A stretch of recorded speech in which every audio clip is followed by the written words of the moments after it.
네, 수십 년 동안 삼성전자의 1차 협력 업체였다가 결국 팽을 당했던 한 중소기업을 꽤 오랜 시간 취재했던 경험이 있었는데요. 제가 알게 된 것은 중소기업의 문제가 칼로 무배듯 중소기업, 대기업 이렇게 적대적으로 나뉘는 그런 문제가 아니더라는 것입니다. 통계청의 분류상으로는 매출액 등 기업 크기에 따라서 다 중소기업으로 나뉘지만 삼성전자 같은 세계 굴지의 대기업들에게 납품하는 업체, 중소기업 업체와 정말 대기업과는 아무런 연관 없이 홀로 서 있는 중소기업과는 질적인 차이가 큽니다.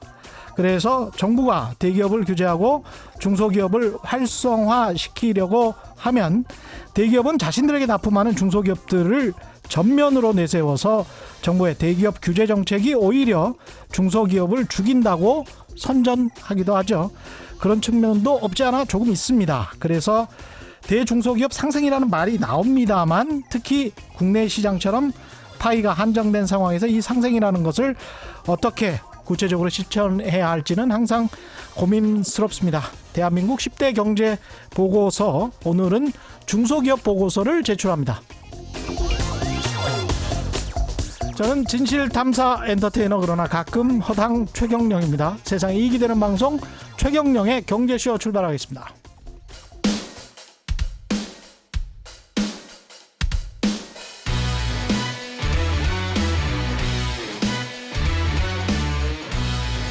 최경영의 경제쇼 특별기획 2019 대한민국 10대 경제보고서.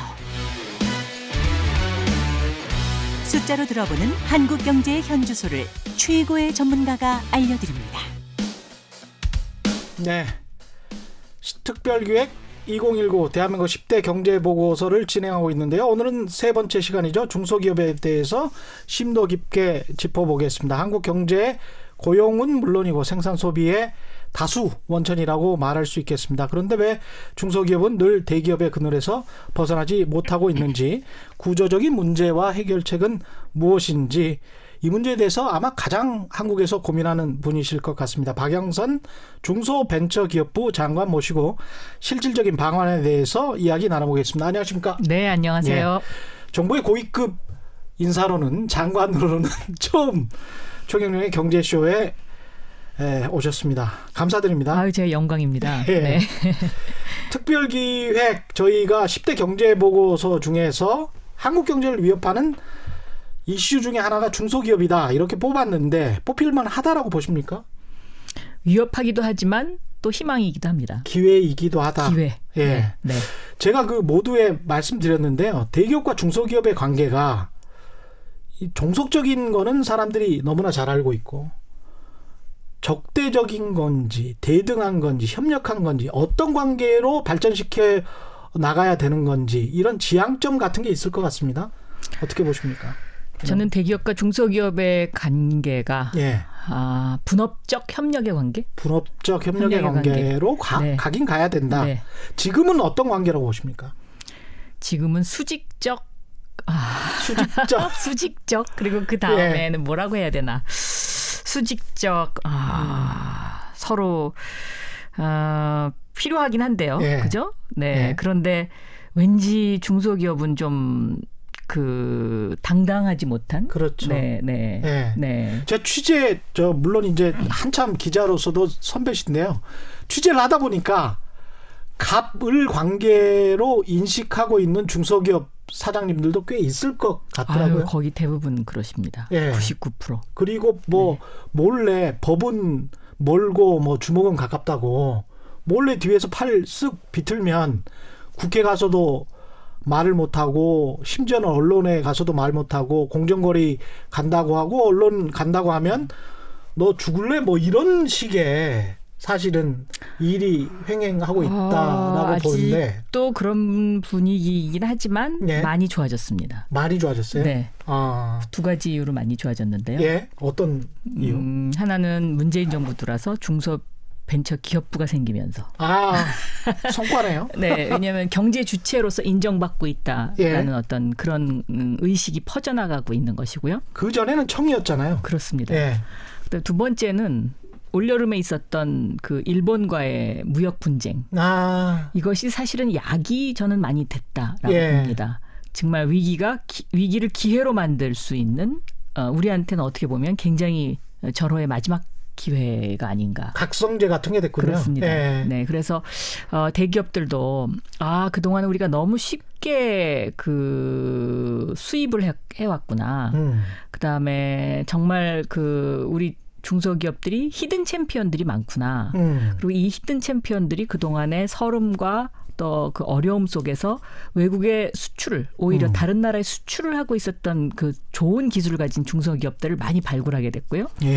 그래서 요즘 대기업과 중소기업의 만남의 장을 연결시켜주는 그 연결의 힘, 그러니까 작은 것을 연결하는 강한 힘을 만들어가는 것이 중소벤처기업부다. 뭐 이렇게 자랑할 수 있겠습니다.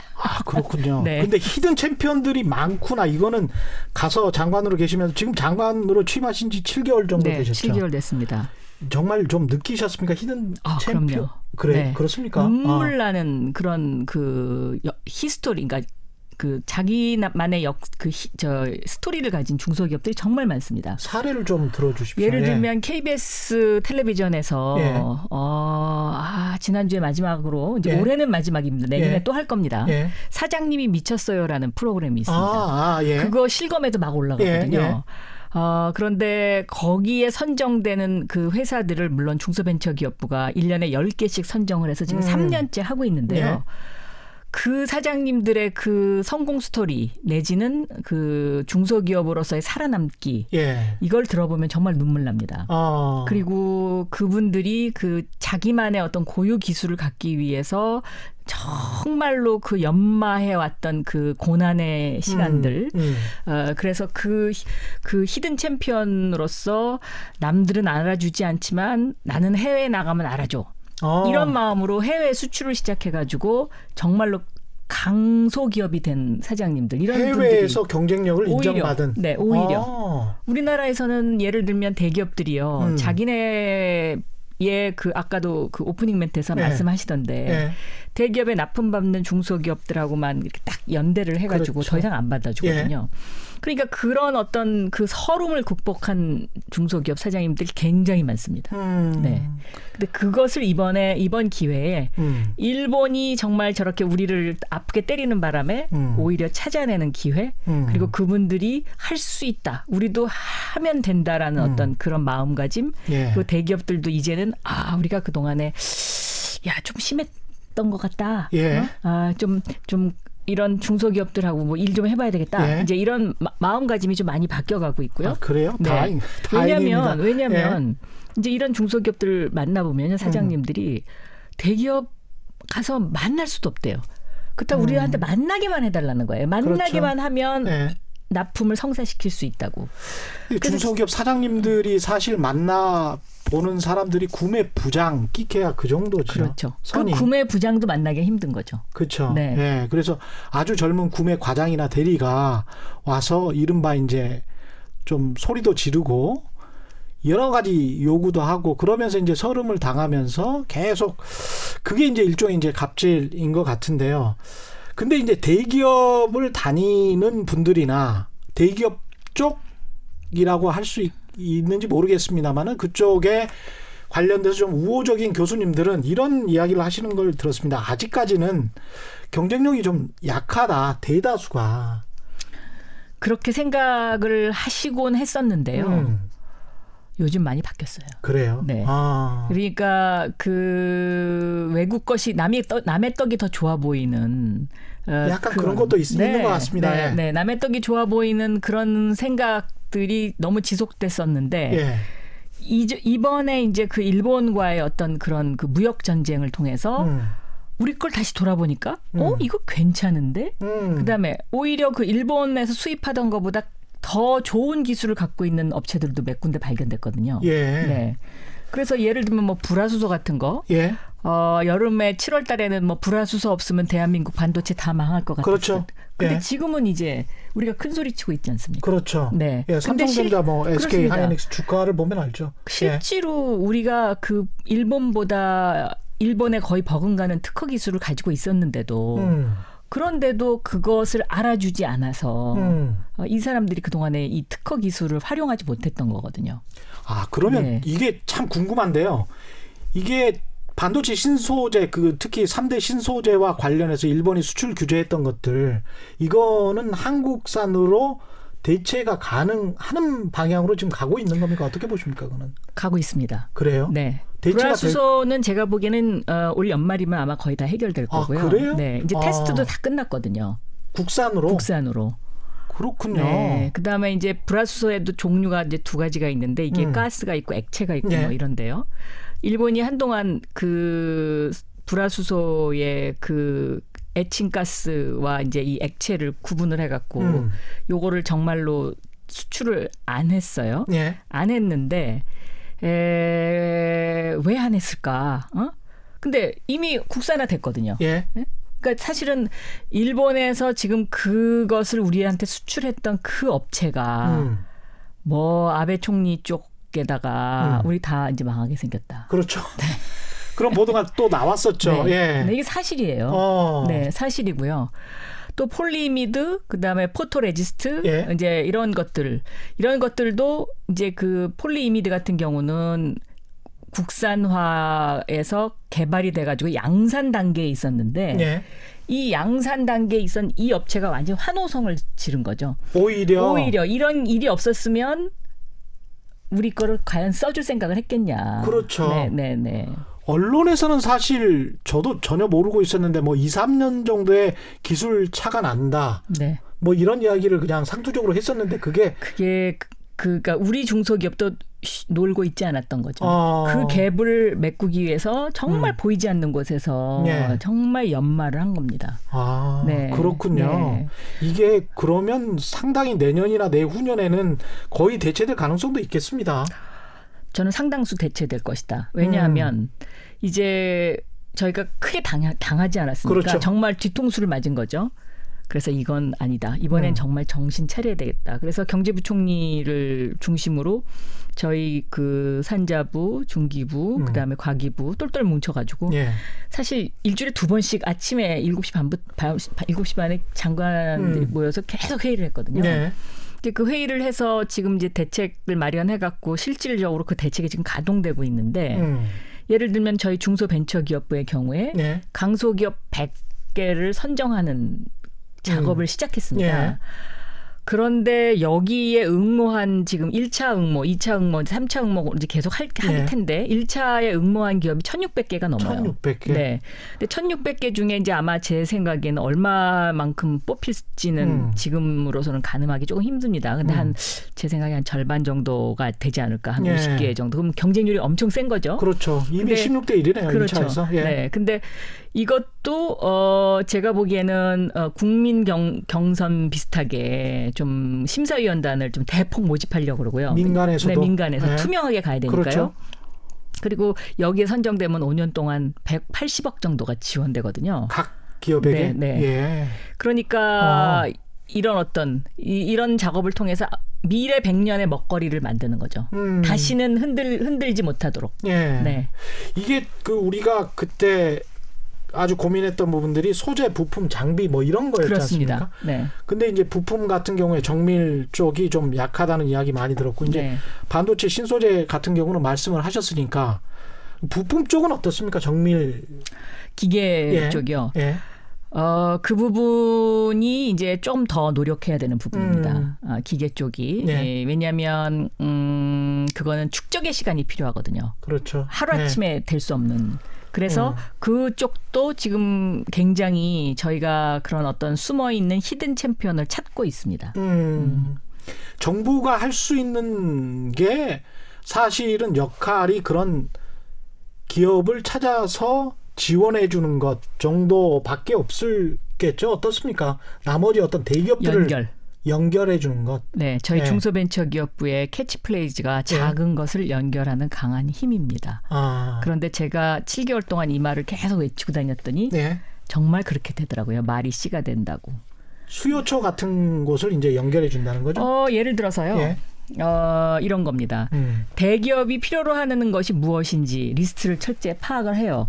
그러면 이 대기업이 필요로 하는 부품을 생산할 수 있는 중소기업이 과연 어디 있는지를 저희가 찾습니다. 여기를 만나게 해주는 거죠. 예. 결정은 스스로 알아서 하는 거죠. 우리가 그렇죠. 강요할 수 없으니까. 시장이니까. 네. 예. 그런 플랫폼을 만들어주는 역할. 이것이 저는 굉장히 중요합니다. 정부가 해야 되는 일 중에. 예. 결국은 연결의 힘입니다. 예. 이 4차 산업혁명의 핵심 키워드가 연결이거든요. 예. 네. 무엇과 무엇을 연결할 것이냐. 예. 그런데 중소벤처기업부는 지금 가장 관심이 있는 것이 대기업의 자본과 스타트업의 기술을 연결하는 일입니다. 이게 성공하면 21세기의 선도 국가가 될 수 있습니다. 네.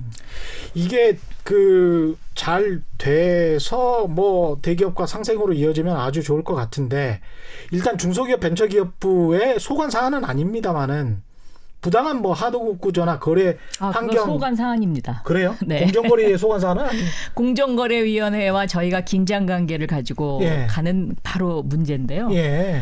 저희 중소벤처기업부의 상생협력국이라고 있습니다. 그렇군요. 여기서 하는 일이 뭐냐?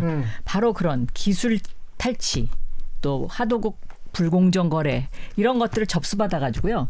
그렇군요. 저희가 이걸 심의를 해서 이것을 검찰에 넘길 것이냐. 공정거래위원회 고발할 것이냐 아니면 조정을 할 것이냐 이런 걸 결정합니다.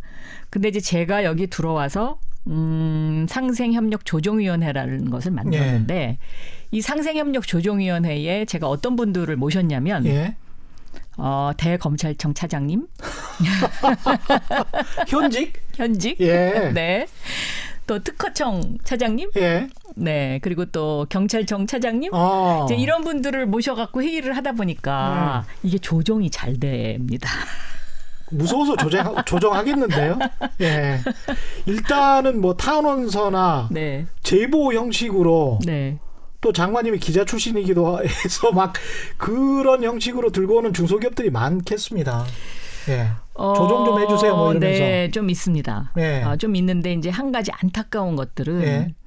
그런 조정 가운데 이제 대법원 판결이 난 것들이 있습니다. 그것은 저희가 어떻게 할 수가 없습니다. 예. 이렇게 조정을 하면 대개는 대기업들이 받아들이는가요? 어떻습니까? 과거에는 안 받아들였다고 예. 해요. 그런데 요즘은 받아들이려고 노력하는 모습이 보입니다. 그래요? 네. 어떤 사례들이 있을까요? 이런 게. 뭐 예를 들어서 기술 탈취 부분이 특히 이제 요즘은 하도급 거래보다는요. 네. 기술 탈취 부분이 더 좀 심각합니다. 그렇군요. 왜냐하면 이제 그 4차 산업혁명이라는 것이 신산업으로의 기술 전환이지 않습니까? 네. 그러니까 새로운 기술을 갖고 있는 스타트업, 중소기업들이 많습니다. 네. 오히려 대기업들은 덩치가 커가지고요. 이런 새로운 기술을 연구할 시간이 없는 거죠. 네. 왜냐하면 자기네가 갖고 있는 기술로 물건이 잘 팔리니까. 예를 들면 반도체 같은 것도요. 우리가 얼마 동안 호황이었습니까? 반도체가. 너무 오랜 시간 호황이었잖아요. 그렇죠. 예. 그러다가 이제 갑자기 반도체 값이 떨어지고 나니까 올해부터 뭐 수출이 주네 뭐 어쩌나 그러면서 막 지금 힘들어지는 거잖아요. 그렇죠. 이런 것처럼. 근데 그 사이에 중소기업들, 스타트업들은 새로운 기술을 연구하기 시작한 거예요.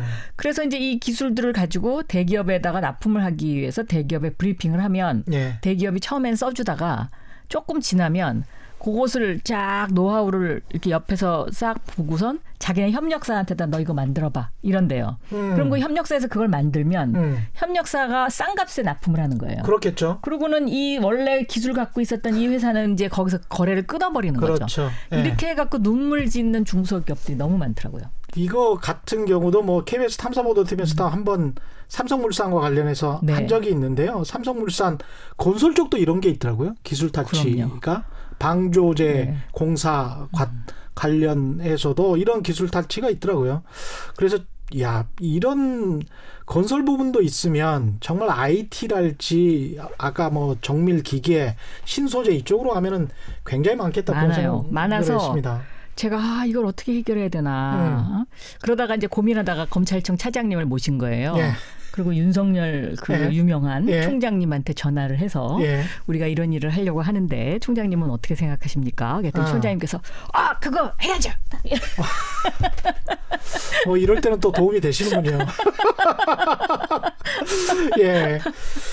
그 일종의 이제 포청천이 조정위원회에 있으니까 네. 법원으로 가기 전에 검찰이 기소하기 전에 여기서 그냥 해결하는 게 낫겠다. 근데 이제 검찰 입장에서는 또 이런 얘기도 하더라고요. 자기네들이 이제 예를 들면 이렇게 조정위원회를 거치지 않고 검찰에 바로 고발이 되는 사건들 예.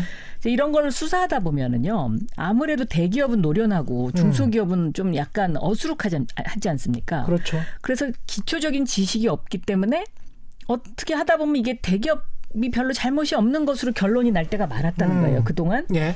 그런데 중소벤처부에서 하는 상생협력 조정위원회 들어와서 자세한 거를 듣고 가갖고 수사를 해보니까 그게 아니었다는 거죠. 이게 법적인 문제, 네. 특히 뭐 대형 로펌을 네. 다 끼고 있으니까요. 그런 측면에서는 법적으로도 또 도움을 줄 수 있을 것 같습니다. 중소기업들한테. 그렇습니다. 예, 이런 조정위가. 네. 그 조정위에서는 이제 무슨 변호사 비용을 받거나 이런 거 안 하니까요. 예. 중소기업들이 그런 면에서도 굉장히 좋아합니다. 예. 그 비싼 변호사 비용을 쓰지 않아도 된다라는 그런 면에서. 이 사업을 중소기업들이 하는 데 있어서 기술 탈취, 대기업과의 관계에서 그게 가장 힘들다. 또 다른 뭐 어려운 점들은 어떤 것들이 있다고 하던가요? 중소기업이요. 예. 결국은 판로입니다. 판로. 네. 예. 그러니까 이제 해외 마케팅하고 판로를 제일 힘들어해요. 예. 그러니까 판로와 해외 마케팅 이런 부분은 결국은 시간을 요하고 자본을 요하는 일이잖아요. 예. 근데 이걸 중소기업 스스로 하기에는 너무 힘든 거죠. 그래서 우리 중소벤처기업부가 그런 걸 좀 도와줬으면 좋겠다. 이래서 저희가 이제 브랜드 K라는 걸 만들었습니다. 많이 뭘 만드셨네. 예. 브랜드 K는 또 뭡니까? 예. 이 브랜드 K가 그 문재인 대통령님 모시고 동남아 순방 갔을 때 태국에서 론칭을 했는데요. 예. 저희가 K-팝 가수하고 같이 갔거든요. 아.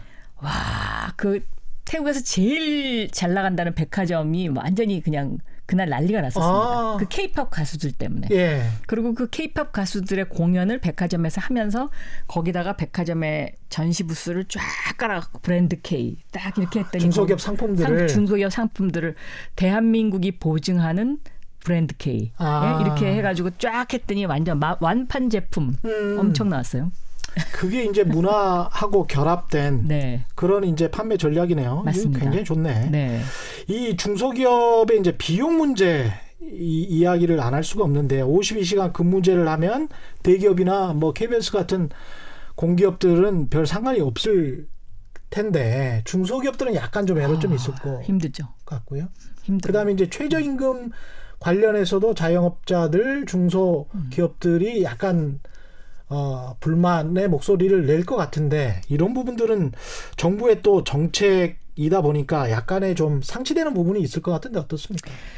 저는 이 주 52시간제는 예. 방향은 맞죠. 근데 이제 저도 이거 반성하고 있는데요. 예. 국회에서 좀 더 이것을 정치하게 논의했었어야 되는 것 같아요. 예외 규정을 두면서. 그러니까 창조적인 일을 하는 분들, 예. 뭐 주로 밤에 뭐 하기 좋아하시는 예. 분들, 예. 이런 어떤 그 스타트업들이 그런 게 많거든요. 뭐 게임, 뭐 프로그래머라든가 이런 쪽, 이런 쪽은 좀 예외 규정을 둬서 주 52시간을 너무 경직되지 않게 운영할 수 있도록 해줬어야 되는데 예.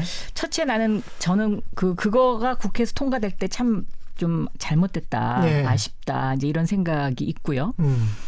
그 다음에 이제 이 주 52시간과 관련해서는 노사정이 6개월 탄력 근로제를 하기로 합의를 했지 않습니까? 근데 지금 이거를 국회가 통과를 안 시켜주고 있거든요. 예. 저는 이건 참 문제라고 생각합니다. 일단 그 노사정이 합의했다는 일이 대한민국 역사장에 그렇게 많지 않잖아요. 예. 근데 합의를 했으니까 일단 한번 해보고 거기서 또 문제가 있으면 그것을 뭐 1년으로 늘리든지 이렇게 하면 이제 문제점을 많이 해소할 수 있는데 그 두 가지 점이 좀 아쉽고요. 예. 중소기업의 입장에서 보면 이 주 52시간제가 뭐가 제일 문제냐면 제조업이 제일 문제입니다. 예. 그러니까 2교대로 돌아가던 데를 3교대로 바꿔야 그렇죠. 되는 거예요. 예. 근데 3교대로 바꿀 만큼 물량이 그만큼 주문이 많이 들어오면 이제 중소기업 상관없는데. 사장님 입장에서는 괜찮은데 예. 이 물량은 안 들어오는데 3교대로 바꾸면 사람은 더 뽑아야 되고 직원 수가 더 필요하고요. 네. 예. 이런 2교대면 이제 12시간이니까. 예. 네, 이런 문제가 있고 예. 또 하나는 이제 근로자 입장에서는 예. 갑자기 2교대가 3교대가 되니까 월급이 좀 줄 수 있죠. 그렇습니다. 네. 예. 이제 그래서 주 52시간 좋긴 한데 왠지 좀 그런 거죠. 주머니 노동자 입장에서도 네. 손해. 네. 그다음에 중소기업 입장에서는 12시간을 8시간으로 바꿔서 3교대를 하려고 하면 현실적으로 거의 불가능하다. 뭐 이런 이야기를 할 수밖에 없겠습니다. 그런 부분을 지금 어떻게 해결할 것인가. 그래서 이제 이 부분도 경제장관들이 모여서 정말 회의를 많이 했습니다. 그래서 이제 어느 정도 정리가 돼 있긴 한데요. 요거는 주무부서가 노동부기 때문에 그러네요. 네. 거기서 말씀하는 게 더 나을 것 같습니다. 약간 서로 상치되는 부분이 있을 것 같습니다. 네. 최저임금 같은 경우는 중소기업 입장에서는 어떻습니까? 최저임금은 이제 사실은 최저임금은 그야말로 최저임금이지 않습니까? 그러니까 중소기업은 사실은 최저임금보다는 더 월급을 많이 받죠. 근데 최저임금의 가장 취약계층이 소상공인입니다. 네, 소상공인들이라서 그 부분에 대해서 정부가 좀 더 많은 사회안전망 대책을 준비하지 못했던 것. 저는 그것이 조금 안타깝습니다. 근데 저희가 사실 이걸 할 수 있었습니다. 왜냐하면 2017년, 2018년에 세수가 약 20조 정도씩 남았거든요. 근데 그 남는 거를 뭐 국가 부채 갚는데 그동안 썼는데 그게 뭐 꼭 옳은 방향은 아니다. 그러니까는 이렇게 그 100년 만에 찾아오는 전환기적인 상황에서는 그런 어떤 소상공인들을 위한 대책을 좀 더 강화했으면 지금 조금 덜 힘들게 넘어갈 수 있지 않나 하는 이런 아쉬움이 있습니다. 네. 그러네요. 근데 이제 지원책 이야기를 하다 보면 또 청취자 여러분들 뭐 저희가 이제 10대 경제보고서 이야기를 할 때 은퇴 이야기도 했고 여러 가지 이제 지원책들에 관해서 이야기를 했는데 노동 문제도 마찬가지지만 지원만 하다 보면 한도 끝도 없잖아요. 정부 예산은 뭐 한정돼 있는 것이고 그런 상황에서 금리도 지금 낮으니까 이렇게 한계 기업들이 쭉 버티고는 있습니다만은 한쪽에서는 이렇게 말씀하시는 경제학자들도 많단 말이죠. 이게 언제까지 이렇게 갈 거냐. 경쟁력 없는 중소기업들이랄지 한계 기업들은 쉽게 어떤 잔인한 이야기지만 어떤 구조조정을 해서 다시 도약할 수 있는 그래서 산업 전체가 발전할 수 있는 계기를 만들어주는 것도 낫지 않느냐 뭐 이런 의견도 있는데 어떻게 생각하십니까? 그런 비판 있을 수 있죠. 그런데 저는 연착륙해야 된다고 생각합니다. 그러니까 지금이 어떤 시기냐. 100년 전에 마차에서 자동차로 바뀌던 그런 상황과 거의 유사한 시기다. 그런데 그 마차에서 자동차로 바뀌던 그 시기보다 지금은 변화의 속도가 훨씬 빠르죠. 결국은 1차, 2차 산업혁명의 결정물이 마차에서 자동차로 바꿨다면 3차, 4차 산업혁명의 결정물은 곧 AI입니다. 그렇죠. 인공지능 시대. 그럼 이 인공지능 시대를 대비하기 위해서 많은 분들이 이제 그 일자리가 없어지고 또 새로운 일자리가 생기는 과정인데요. 이 과정에서 그럼 일자리가 없어지는 분들을 그냥 경착륙을 시켜버리면 그렇죠. 이거는 결국은 칠레와 같은 폭동 사태. 그 정도는 뭐 저희가 아니겠지만. 그러니까 그런 어떤 폭동 사태를 만들어서는 안 되잖아요. 그렇죠. 그러니까 이걸 어떻게 연착륙시키느냐가 정부가 해야 되는 굉장히 저는 중요한 일이라고 생각합니다. 근데 이제 저는 그 우리나라 한국 경제 신문들도 그렇고요. 그 경제부의 기사들이 정부의 정책이 이러이러하고 지원 정책도 있고 뭐 규제 정책도 있고 뭐 이런데 정부가 시장을 완벽하게 통제하고 움직일 수는 없잖아요. 자본주의 시대. 그럼요. 이미 시장으로 권력이 넘어갔다라는 말씀을 고 노무현 대통령께서도 하셨는데 기업의 몫이 훨씬 더 큰 것 같아요. 어떻게 보면 기업은 어떻게 해야 될 것 같다. 이런 상황에서 특히 이제 중소기업, 대기업은 뭐 본인들이 굉장히 잘 알아서 하고 있으니까. 예를 들면요. 100년 전을 이제 복기를 해보면요. 100년 전에 미국에서도 정말 어마무시한 기업들이 탄생해서 100년을 지탱했습니다. 뭐 록펠러라든가 포드라든가 뭐 JP 몰간이라든가 이거 다 100년 전에 생긴 기업들이거든요. 근데 이 기업들이 다 재단을 운영합니다. 무슨 록펠러 재단, 뭐 무슨 재단, 뭐 카네기 재단, 뭐. 근데 이 사람들이 재단을 왜 만들었겠습니까? 결국은 그런 기술 혜택을 받거나 아니면 자본주의 사회에서의 어떤 그 양극화 형상이 점점 강화되는 것을 막고 사회를 연착륙시키기 위한 기능을 기업이 한 거죠. 미국에서는. 그러네요.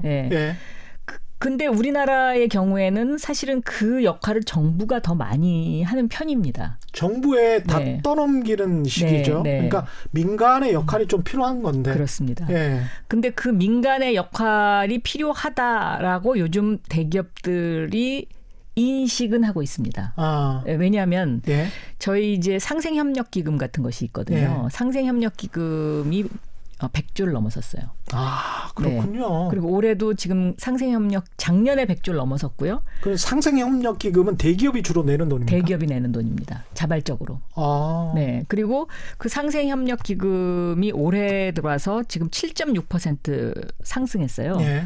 그런 거는 대기업들이 뭔가 인식을 하고 있는 거죠. 아, 여기서 우리가 이렇게 그 포용적인 마음을 갖고 중소기업이나 어려운 사람들하고 함께 가지 않으면 우리도 결국은 그것이 피해자가 된다. 지속 가능하지 네, 않다. 네. 예. 그거를 알고 있는 겁니다. 아. 그래서 이 상생협력기금을 그러면 갖고 와서 뭘 하냐. 그 상생협력기금에서 정말 그 대금을 못 받아가지고 문제가 있는 이런 중소기업들 먼저 결제해 주거든요. 그러니까 약소금 돌리고 뭐 이제 이런 예. 뭐 먼저 결제해주고 그러거든요. 그렇군요. 네, 그래서 저는 이러한 제도들이 좀 더 확장될 필요가 있고 대한민국에 조금 그 미국 같은 선진국보다 부족한 것이 있다면 기업가 정신이다라고 그렇죠. 생각하는데요. 네. 이 기업가 정신도 저는 많이 나아지고 있다. 네. 그렇군요. 이 법 제도로 강제를 대기업과 중소기업의 상생을 강제하려고 하다 보면 분명히 또 이제 사회주의다. 뭐 정부가 지나치게 개입한다. 그래서 아까 장관님께서도 자발적으로 그렇죠. 하고 있다. 이런 말씀을 이제 강조를 하신 것 같은데. 제가 자상한 기업이라는 걸 만들었는데요. 네. 이게 자발적 상생 기업의 약자입니다. 예, 그렇군요. 사실 그 네. 법 제도로 그 노무현 정부 때도 그랬습니다만 강제할 수 있는 게 실제로 많지도 않죠. 많지 않습니다. 그런데 이제 경제 정책을 잘한다라는 의미는 그렇게 정부가 어디까지 개입할 거냐라는 예. 어떤 그 균형 감각을 얼만큼 갖고 있느냐의 그렇죠. 문제인 것 같습니다. 예. 그 케인즈의 이론을 얼만큼 어떻게 해석할 거냐 그거의 문제인 것 같아요. 그렇죠. 네. 근데 이제 대기업의 갑질이나 이런 행위들은 법 제도를 떠나서 법이나 제도는 분명히 우리가 있거든요. 근데 행위는 관행이나 문화 같은 거라서 이거는 정부가 관행이나 문화를 바꿔라라고 강제할 수는 없잖아요. 거기는 민간 사회니까.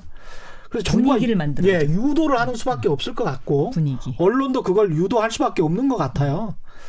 그래서 그렇게 유도를 할 수 있는 그런 어떤 분위기 어떻게 이제 중소기업 벤처 부에서는 하고 계시는지. 중소벤처기업부입니다. 예, 중소벤처기업부. 예, 죄송합니다. 예, 신설부서라.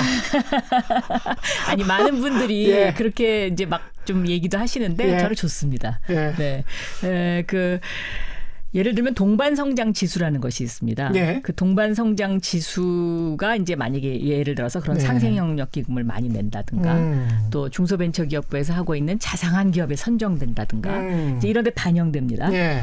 그럼 동반성장 지수에 반영이 되면 정부에서 뭔가 혜택을 주는 정책이 있을 때 그 기업한테 먼저 우선권을 주는 이런 제도를 운영하고 있습니다. 저희가. 그렇군요. 네. 예. 네.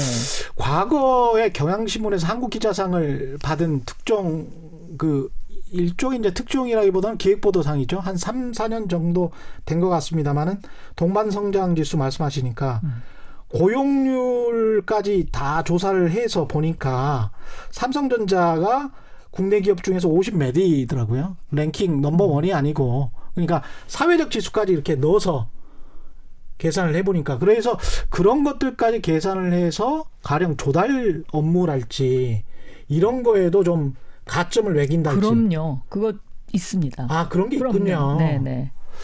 예를 들면 지금 삼성전자 얘기를 하셔서 제가 삼성전자 뭐 칭찬을 하나 하겠습니다. 예. 그동안에는 저한테 뭐 킬러다 뭐 이런 얘기 많이 당했죠. 삼성전자가. 예. 삼성전자하고 저희 중소벤처기업부가 하는 일 중에 삼성전자가 저희 중소벤처기업부의 자상한 기업 7번째 기업입니다. 아, 그래요? 근데 뭘 갖고 7번째 기업에 선정을 했냐면요. 삼성전자가 스마트 공장 상생협력 스마트 공장의 멘토 역할을 합니다. 아, 그렇군요. 네. 그러니까 이제 저희가 4차 산업혁명에서 살아남기 위해서는 이제 스마트화를 해야 되지 않습니까? 네. 스마트화라는 것은 다른 말로 말하면 결국은 디지털화, 센서화, 그리고 인공지능화입니다. 네. 그런데 예를 들면 디지털화나 센서화까지는 웬만한 중소기업들이 그냥 할 수 있습니다. 네. 이걸 인공지능화하는 것은 이것은 고도의 기술이 필요해요. 데이터도 모아야 되고 축적의 그 시간도 필요하고 그래서 제가 이제 이 삼성전자하고 자상한 기업 그 MOU를 맺으면서 네. 삼성전자에게 스마트 공장을 좀 업그레이드를 시키는 작업을 같이 좀 합시다. 그래서 삼성전자가 정말 그 자기네 협력사가 아닌 일반 중소기업을 대상으로 이 일을 지금 하고 있습니다. 근데 이미 1200개를 했는데요. 성과가 대단히 좋습니다. 그렇군요. 네, 생산성이 30% 올라가고요. 불량률이 6% 정도 떨어졌고 예. 그런 스마트 공장을 한 그 중소기업들이 평균 고용 인원이 3명 정도가 늘었습니다. 네. 좋은 일이네요. 네. 근데 좀 더 해야 됩니다. 제가 최근에 본 하버드 비즈니스 리뷰라는 그 월간지 있지 않습니까? 거기에 보니까 S&P 이제 1200 기업들을 다 모아놨어요. 여기에 삼성전자나 뭐 포스코 우리나라에 한 10개 정도 기업이 들어가 있는데요. CEO들의 랭킹을 매기는데 2019년 CEO 랭킹에 일본 CEO들은 다수가 들어가 있고요. 미국이나 뭐 벨기에 기업인들이 대부분이고요. 미국 기업인들이 대부분이고 싱가포르, 일본, 심지어는 차이나, 중국도 있습니다. 근데 한국은 단 한 명도 없어요. 여기 70% 점수가 순이익이랄지 배당금, 그다음에 30%가 지금 말씀하신 공영성 지수 같은 거죠. 일종의 사회 지수. 네. 그러니까 환경이랄지 사회 참여랄지 고용이랄지 이런 부분들인데 여기에 한국 기업인이 단 한 명도 없는 거죠. 100대 기업에. 근데 이제 사실은 IT 순이익으로 따지면 삼성전자가 한 3등 정도 하거든요. 좀 아쉬운 점이죠. 예. 저희가 자상한 기업으로 맺은 기업 중에 내년에는 좀 등재되기를 바라는데요. 예. 자상한 기업 1호가 네이버거든요. 근데 네이버와 소상공인연합회를 제가 연결을 해드렸습니다. 예. 근데 여기서 뭘 하느냐? 네이버가 스마트 상점을 그렇죠. 하잖아요. 예. 그러니까 소상공인들이 지금 기존의 그 오프라인에서 판매하던 것이 다 온라인으로 옮겨가고 그다음에 상점도 이걸 자동화 내지는 인공지능화 하지 않으면 이제 쫓아가기 힘들어요. 예. 이거를 네이버가 도와주는데 일단 네이버의 스마트 상점에 등록이 되면 매출이 거의 한 평균 40% 이상 이렇게 올라가요. 그러니까 이런 것들이 좀 더 기록이 쌓여서 지금 말씀하신 그곳에 좀 등재되기를 저는 바라죠. 또 포스코가 두 번째 그 저희 자상한 기업인데 포스코와 벤처캐피탈 협회를 연결해드렸어요. 포스코는 1조 원을 벤처캐피탈에 투자하겠다는 거예요. 그리고 그 투자를 벤처캐피탈 쪽에다 맡겨보겠다. 이제 이런 건데요. 포스코가 이제 그 세계 경제 포럼이 인정하는 스마트 공장 등대 1호 기업이 됐어요. 그래서 제가 그 등대 1호 기업이 도대체 뭔가 하고 궁금해서 가봤거든요. 그랬더니 이제 이 철을 만드는 그 용광로의 고로를 그 AI를 그 안에다 집어넣어서 과거에는 사람 눈으로 그걸 볼 수 없어서 감으로 했던 거를 이제 이 AI가 다 그 용광로 안을 찍는 거예요. 그러면 그 고로 안에 노로 현상이 생긴답니다. 그럼 그 노로 현상을 예측하는 거죠, 미리 AI가. 그리고 그 용광로에 들어가는 철을 만들기 위해서는 석탄과 철광석이 필요한데 그렇죠. 과거에는 석탄과 철광석을 이렇게 쌓아놓고 사람이 임의로 쿡쿡쿡 찍어서 그 수분 함량을 체크를 했대요. 근데 이거를 AI가 전체를 찍는 거죠. 근데 이 수분 함량을 정확하게 찍으니까 고로의 온도가 예측이 되는 거고 일정 수준을 유지하는 거고 이 철의 퀄리티가 엄청나게 올라가가지고 일본 제철소에서 와서 이거 좀 노하우 좀 가르쳐달라 계속 대단하네. 그런다고 해요. 근데 이제 포항제철에서는 이거는 국가가 지정한 그 비밀 노하우기 때문에 못 가르쳐주겠다. 이제 이러고 지금 있는데 거기서 한 가지 재미있는 거는요. 그러면 그거를 그렇게 스마트 공장의 등대 1호 공장이 되기까지 이게 기계가 했냐? 그거 아니고요. 그 일을 한 사람은 27년 동안 그 용광로의 고로에서 일을 한 근로자였어요. 근데 이분이 자기가 27년 동안 감으로 느꼈던 거를 어떻게 인공지능화, 기계화할 수 있느냐를 3년간 연구해가지고 3년간 연구해서 그 포인트를 찾아낸 거예요. 그러니까 결국은 인공지능도 결국은 사람이 하는 겁니다. 그러니까 사람의 축적된 어떤 그 통찰력이 있어야 이게 가능한 일이라는 거죠. 그렇죠. 네. 그 중소기업 관련해서 뭐 고용 이야기를 안 할 수가 없는데 우리나라 대부분의 고용을 중소기업이 책임지고 있으니까요. 일본의 와세다 대학교의 한국인 교수죠. 박상중 교수에 따르면 일본의 대기업과 중소기업의 임금 격차가 80% 정도밖에 나지 않고 우리는 한 60% 수준이어서 맞습니다. 예. 그래서 일본의 중소기업으로 인재들이 몰린다. 이게 뭐 닭이 먼저인지 계란이 먼저인지는 모르겠습니다만은 우리는 이 임금 격차를 어떻게 해야 될까요? 그게 지금 해결해야 될 굉장히 심각한 문제입니다. 그래서 내일 채용 공제라든가 내일 채움 청년 재직자 공제 제도 이런 것들을 지금 만들어서 이제 시작해가지고 올해 처음 내일 채용 공제 5년 만기 된 그러니까 개돈 탄 그 중소기업들하고 제가 한번 마지막 그 개돈 타는 날 파티를 했었어요. 근데 5,700만 원을 받았더라고요. 근데 5,700만 원 중에 자기가 분 돈이 1,700만 원이고 나머지는 회사에서 대준 거예요. 그런데 그 회사의 사장님이 하고 같이 오셨어요.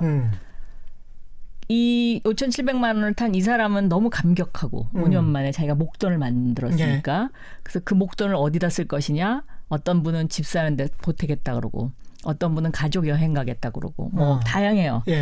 근데 이 사장님들이 더 이렇게 감개무량한 거죠. 자기가 한 일에 대해서 너무 뿌듯한 거죠. 그렇죠. 다른 사람 목돈을 만들어줬다 그렇죠. 내가. 그리고 이제 정부는 그렇게 이제 목돈을 만들어주는 사장님에게 법인세 혜택 내지는 세제 혜택을 주거든요. 저희가 세제 혜택을 주니까 그걸 또 실비 처리를 해드리고 이제 이렇게 손비 처리를 해드리고 이제 이러니까 이제 누이 좋고 매부 좋고 이제 이런 건데 이런 제도를 좀 더 확대하는 그런 어떤 것 그리고 이제 제가 지금 요새 구상하고 있는 거는 대기업에 근무하다가 이제 중소기업으로 옮기시는 분들에게 R&D 투자를 저희가 지금 이제 정부에서 R&D 지원을 기술 쪽에만 하는데 사람에게도 좀 지원해보자. 왜냐하면 노하우를 갖고 계시잖아요. 맞습니다. 그분은. 그래서 그 노하우를 중소기업이 사는 거죠. 근데 중소기업이 사는 데는 힘에 버거우니까 정부가 그 부분을 지원을 해주는 거 이걸 한번 연구해 보자 하고 있습니다. 좋네요. 그 마지막으로 말입니다. 그 4차 산업혁명 아까 잠깐 언급하셨지만 4차 산업혁명을 통해서 오히려 대기업과 중소기업 간의 격차가 더 벌어질 수 있다. 이런 우려가 많지 않습니까? 그렇습니다. 이미 뭐 삼성전자나 이런 곳은 4차 산업혁명 할 필요도 없이 그 공장이 거의 뭐 전 자동 시설이 돼 있는 그런 상황이기 때문에 중소기업에 집중적으로 지원을 해야 된다. 이런 이야기를 많이 하는데 어떻게 생각하십니까? 저는 지금 1, 2, 3, 4차 산업혁명인데 이 산업혁명은 결국 기술혁명입니다. 근데 기술혁명이 거듭되면 거듭될수록 양극화는 점점 벌어진다. 그렇죠. 이건 역사가 말해주는 것입니다. 그런데 이제 대한민국 입장에서 봤을 때 1, 2차 산업혁명 때는 조선시대였어요. 1, 2차 산업혁명에 대한민국은 없었습니다. 그래서 저희가 결국은 침략당한 것이고요. 그 기술혁명을 따라가지 못했으니까. 그리고 침략당하고 6.25 전쟁 이후에 다시 일어섰는데 이 60년 동안 1, 2차 산업혁명을 압축 성장을 한 거죠. 남들이 100년, 200년 했던 일을 저희가 60년 만에 한 거예요. 그리고 3차 산업혁명 시대가 왔어요. 그때가 해필이면 IMF 위기와 함께 왔는데 그게 이제 김대중 정부의 새로운 이제 그 정권 교체가 처음 된 거죠. 근데 김대중 대통령께서 그 당시에 뭘 했느냐. 대한민국의 초고속 인터넷망을 깔았습니다. 예. 이것이 3차 산업혁명을 대한민국에 준 선물이다. 저는 그렇게 생각해요. 예. 근데 그 초고속 인터넷망을 깐 그 힘으로 저희가 IT 강국이 됐고요. 그랬죠. 예. 그리고 나서 60년의 압축 성장으로 이룬 대기업들이 삼성, LG, 현대, 뭐 한화, SK 이런 그룹들이라면 3차 산업혁명의 초고속 인터넷망의 혜택을 받으면서 큰 기업들이 네이버, 다음, 뭐 NC소프트 뭐 이런 회사들이죠. 예. 넷마블 예. 뭐 이런 이제 이런 어떤 신흥 이제 그 기업군들이 그렇죠. 만들어진 예. 거잖아요. 그러면 지금 3차 산업혁명과 이런 3차 산업혁명과 4차 산업혁명을 이제 같이 합쳐서 인공지능 시대로 넘어가는데 이 인공지능 시대로 넘어가는 데에 관건이 지금 바로 말씀하신 스타트업, 중소기업 여기를 얼마만큼 키우느냐. 그러니까 그동안의 대한민국은 1%의 대기업이 끌고 온 나라라고 해도 과언이 아니잖아요. 그렇죠. 그럼 지금부터는 이 99%의 에너지와 시너지를 어떻게 만들어갈 거냐. 이거가 관건입니다. 그리고 결국은 중소벤처기업부가 해야 되는 일이 대기업의 자본과 중소기업 스타트업의 기술을 어떻게 연결시켜서 이거를 갖다가 새로운 4차 산업혁명 시대에 새로운 신산업을 끌고 가냐. 이게 이제 저희가 해야 될 일이고 문재인 정부가 해야 될 일이고 예. 문재인 정부가 끝날 때쯤 너희 중소벤처기업부 청에서 불을 만들어줬는데 뭐 했냐 이렇게 질문을 하면 예. 우리는 4차 산업혁명의 신산업의 기반을 깔았다. 그리고 중소기업과 벤처기업과 스타트업과 그리고 소상공인들을 예. 새로운 경제 주체로서 인정해주는 그럼으로써 그분들이 당당하게 자부심을 가지고 독자적인 영역을 구축해 나가는 일을 했다. 네. 이제 이런 대답을 저는 하면 성공이다라고 생각하고요. 또 한 가지는 지금의 스타트업을 글로벌 기업으로 만드는 것이 이제 중소벤처기업의 굉장히 중요한 임무인데요. 네. 왜 그러냐? 과거에는 20세기에는 그 나라의 국가 경쟁력을 이야기할 때 그 나라가 어느 산업의 경쟁이 있냐 예. 이걸 갖고 따졌어요. 뭐 중화공업이냐, 뭐 경공업이냐, 뭐 이제 이런 식으로. 예. 근데 지금은 국가 경쟁력을 얘기할 때 그 나라가 몇 개의 글로벌 기업을 갖고 있느냐. 이게 이제 국가 경쟁력을 말하는 중요한 지수 중에 하나거든요. 그렇죠. 예. 그런데 그 대한민국에 있는 부처 중에 기업자가 들어간 부는 중소벤처기업부밖에 없거든요.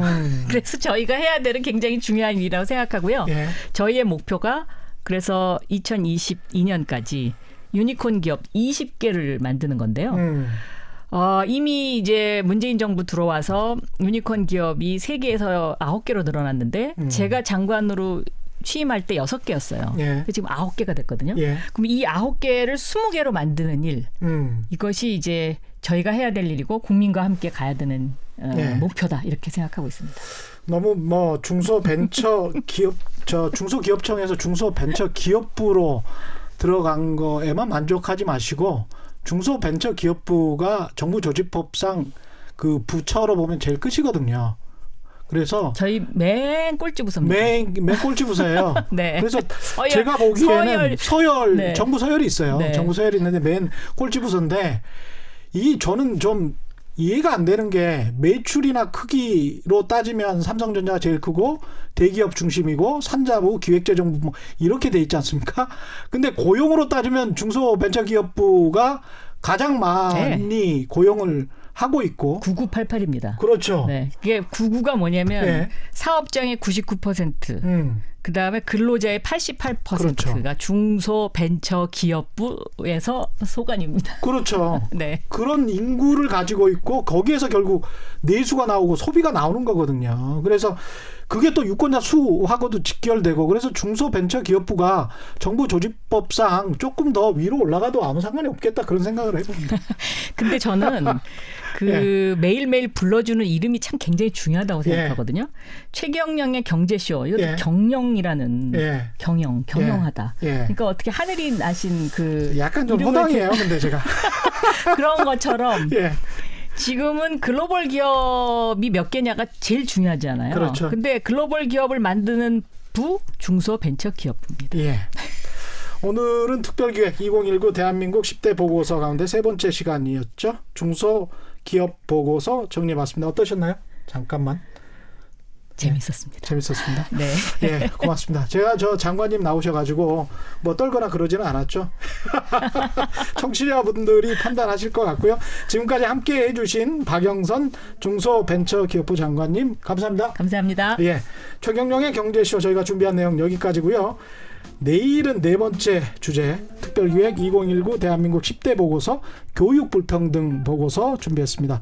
어느 해보다 불공정, 불평등에 대한 논란이 뜨거웠었던 교육 문제 해법 전문가들을 모시고 이야기 나눠보겠습니다. 저는 KBS 최경영 기자였고요. 내일 4시 10분에 다시 찾아뵙겠습니다. 지금까지 세상에 이익이 되는 방송 최경영의 경제쇼였습니다. 고맙습니다.